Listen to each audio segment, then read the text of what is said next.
Hey guys, welcome to another game of chess, and in this game we are going to go ahead and explain you one of the most strong and powerful openings for white. And this is how the game starts. And now you can just push your knight ahead. Black would obviously want to go ahead and defend that pawn right there, and then you play a strange looking move, that is pawn to d4. And now if he takes, then he feels that his knight is covering pawn on d4, so we will not take and we should not take.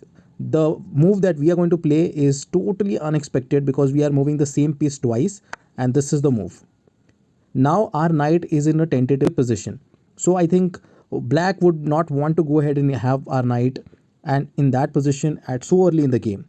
So he would just want to push our knight back, but we will go ahead and surprise him with this amazing move, that is knight takes f7. Now king takes back, and this is where the real game starts. So we move our bishop.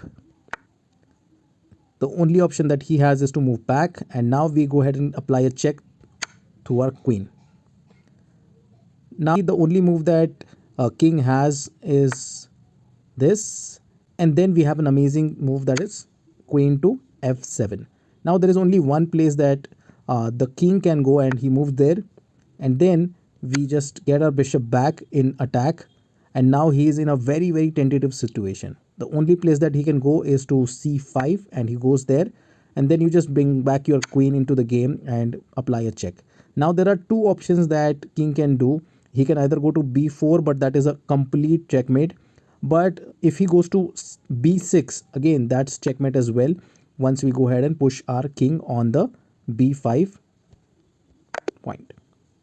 So guys, this is it. I think this was a very good game, and we have explained a lot of areas which you can use in your live games. Hope you like the video. Do subscribe to our channel for more. Thank you.